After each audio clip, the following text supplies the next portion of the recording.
غور کرتا ہوں یہ جملے بھی وہاں توہین ہوتے ہیں، محبوب ہو اور وہاں انسان سوچ سمجھ کی بات کرے. وہاں انسان، بابا بلے شاہ صاحب نے کہا عقل آخ دی چگے نو سام کے رکھ، عشق آخ دے بال کے سیکنا چاہیے دائے. کہا جا کے کہنا میں آؤں گا. سب کی زکوٰۃ لے آئے، در رسول پہ آئے. حضور نے فرمایا پہلے سالبہ کی بات بتاؤ. پتہ تھا نا پہلے سال. حضور اس نے کہا تھا میں آؤں گا. حضرت ابو ہریرہ کہتے ہیں نبی پاک نے ٹھنڈی آہ بھری، آہ ٹھنڈی. فرمایا ہلاک ہو گیا. اس کو کہا تھا نہ اس چکر میں پڑ، ہلاک ہو گیا، ہلاک. حضرت ابو ہریرہ فرماتے ہیں دو باریک باریک آنسوؤں کے قطرے بھی میں نے محبوب کی آنکھوں میں دیکھے. اپنا ہے نا تو دکھ ہوا یار، میرا اپنا تھا، ہلاک ہی ہو گیا ہے، کدھر چلا گیا ہے. ان کو بھی بعد میں خیال آیا او ہو میں تو غریب تھا، یہ آیا کدھر سے تھا. میں تو غلامی رسول میں آتا گیا تو رب میری عزتیں بڑھاتا گیا، یہ میں کس چکر میں پڑ گیا. آئے لائنیں بکریوں کی لائے، حاضر کی. حضور وہ میں نے کہا تھا حضرت ابو ہریرہ سے میں خود آؤں گا. حضور میں خود لایا ہوں. فرمایا محبوب نے مجھے تو نہ بتا، میں تو سمجھتا ہوں، میں نے کہا تھا تو میں آ گیا ہوں. فرمایا چل اٹھا، دوڑ جا، لے جا. حضرت ابو ہریرہ فرماتے ہیں انکار محبوب نے سالبہ کو کیا لیکن آنسو ابو بکر صدیق کے بھی نکل گئے. فرماتے ہیں درد عثمان غنی کو بھی ہونے لگا، تڑپ مولا علی بھی گئے. فرمایا جا لے جا، نہیں چاہیے تیرے پیسے. فرماتے ہیں سالبہ نے ہاتھ باندھے، کہا محبوبہ غلطی ہو گئی. حضور مجھے، فرمایا تجھے کہا نہ تیرے نہیں چاہیے، نکل جا. حضرت ابو ہریرہ فرماتے ہیں جب نبی پاک نے رخ پھیرا تو صحابہ کی زبانوں پہ بھی جاری ہو گیا یہ تو ہلاک ہو گیا. کہتے ہیں مدینے میں قحط پڑ گیا. محبوب نے فرمایا بلال تو بھی آج لا. ایک خشک چھوارا حضرت بلال کا قبول ہو گیا. لیکن سالبہ لائنیں لگیں یا مال کی. فرمایا جا لے جا، تیرا قبول نہیں ہے. فرماتے ہیں تڑپتے رہے ساری زندگی اور مال کو دیکھ دیکھ کے آہیں بھرتے رہے لیکن کریم نے اس تجارت کو قبول. حضرت ابو بکر صدیق کے پاس آئے، سرکار کے وصال حضور قبول فرما لیں. فرمایا ساری دنیا کا قبول ہے، جس کا میرے نبی نے قبول نہیں فرمایا میں کیسے قبول کر لوں. حضرت عمر فاروق کے پاس آئے، فرمایا نہ تیرا قبول نہیں. حضرت عثمان کے زمانے میں وصال ہو گیا.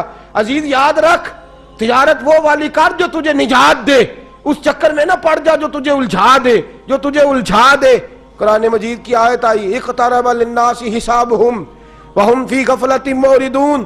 لوگوں کا حساب قریب آ گیا ہے اور وہ ابھی بھی غفلت میں پڑے ہیں، ابھی بھی 2 کے 4 اور 4 کے 10 کر رہے ہیں. حساب کا وقت قریب آ گیا.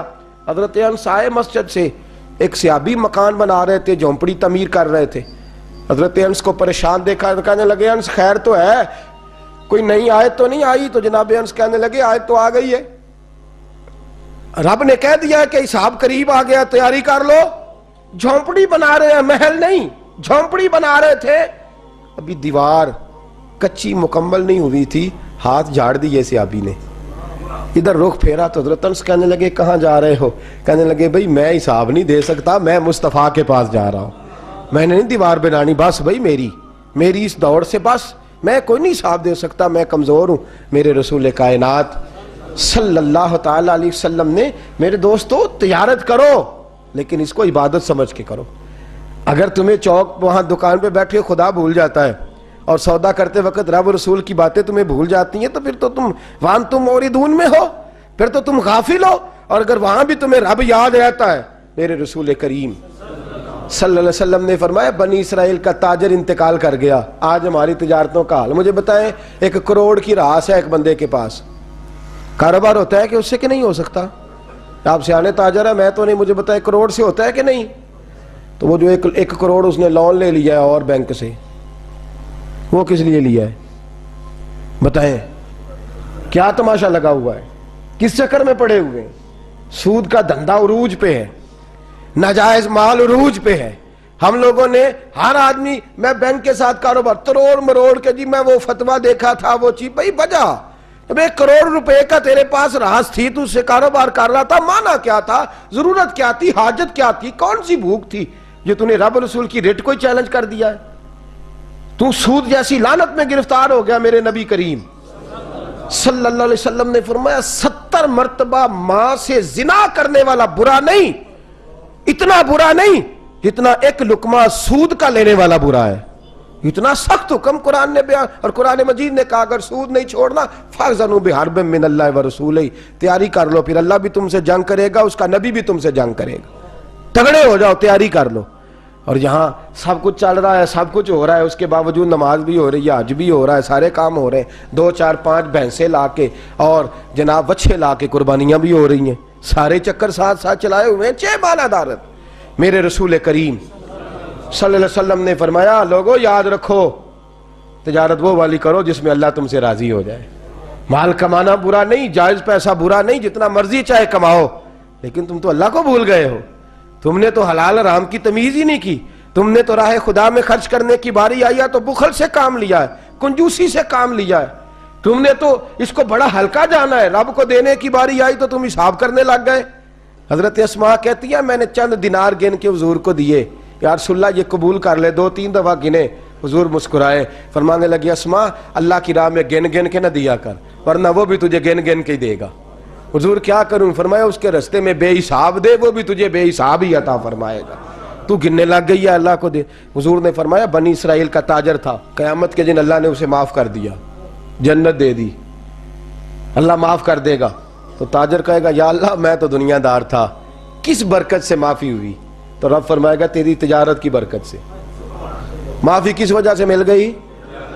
نماز روزے حج کی بات نہیں فرمائی، فرمایا تیری یا اللہ وہ کون سی؟ فرمایا تو بتا، تو جب کہتا تھا وہ تیرا ملازم جاتا تھا لوگوں سے پیسے لینے وصولی کر دے تو ان سے کہتا تھا جس کے پاس ہوئے لے لینا، اور جو مجبور ہوا اسے ٹائم دے دینا، تو کیوں کہتا تھا؟